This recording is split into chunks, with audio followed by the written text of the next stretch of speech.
4-5 ఏళ్ల కింద వచ్చిన కరోనా మాయ రోగం మనుషుల్ని ఎంత షేక్ చేసిందో అందరికీ ఎరుకున్నదే.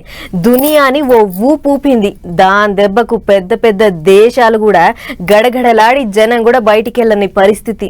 వేల మంది పానాలు తీసింది. ఇక అట్లిట్లా దాని గండం గడిచి నిమ్మలంగా బతుకుతున్నాం అనే యాళ్ళ ఇంకో అడ్డమైన వైరస్ మోపైంది. ఇక చూడురి గదేందో.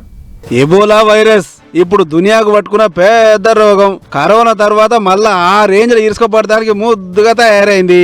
మన దేశంలోకైతే ఏం రాలేదు గాని ఆఫ్రికా ఖండంలో ఉన్న కాంగో, ఉగాండా, దక్షిణ సూడాన్ దిక్కు మస్తు రువడి చూపిస్తుంది.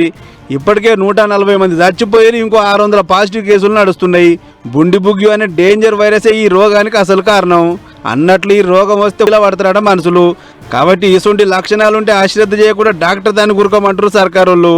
ఇక ఎట్లా వస్తుందంటే ఈ రోగం సోకిన వాళ్ళ రక్తం, చెమట, వాంతులతో వేరేటోళ్ళకు కలిసినప్పుడు అట్లా రోగం అంటుకుంటది అవుతుంది. అందుకే ఏమన్నా అనుమానం వస్తే వెంటనే డాక్టర్ దాన్ని గురకాలని అంటారు అధికారులు. ఇది ఇట్లుంటే రోగం వచ్చిన వాళ్ళని క్వారంటైన్ లో పెట్టి వైద్యం చేస్తుంటారు కదా, అగో అట్లా అక్కడ కూడా కొంతమందిని క్వారంటైన్ లో పెడితే అందులోకించి 18 మంది తప్పించుకోపోయారట.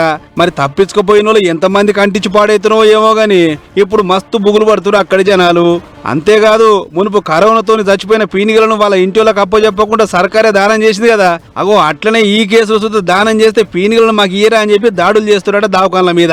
పెద్ద ముచ్చట ఏంటంటే దేశ రాజధాని ఢిల్లీలో ఈ 28 నుంచి 31 తారీఖు దాకా ఇండియా ఆఫ్రికా ఫోరం సమ్మిట్ నడిచేది ఉండే. కానీ ఎబోలా వైరస్ పుణ్యమని అదిగిన వాయిదా పడ్డది. అంటే చూసుకోర్రే ఏ రేంజ్ లో దుమ్ము లేపుతుందో. అందుకే అటు దేశాలకు ప్రయాణాలు కట్టొద్దు. ఒకవేళ ఇండియా వచ్చినా సుత రోగ లక్షణాలు కనబడితే అస్సలు అశ్రద్ధ చేయొద్దు అంటారు. అటు ఏపీలో ఇప్పటికే ఎబోలా వైరస్ మీద స్పెషల్ నజర్ పెట్టింది అక్కడి సర్కారు. ఉగాండా, సూడాను, కాంగో నుంచి ఎవరు వచ్చినా సరే క్వారంటైన్ లో ఉండే పోవాలి అని చెప్పి గాలి మోటార్ డిపోలు, పడవ డిపోలలో అన్ని జాగ్రత్తలు తీసుకుంటారు. చూడాలి మరిగా ఏమవుతుందో.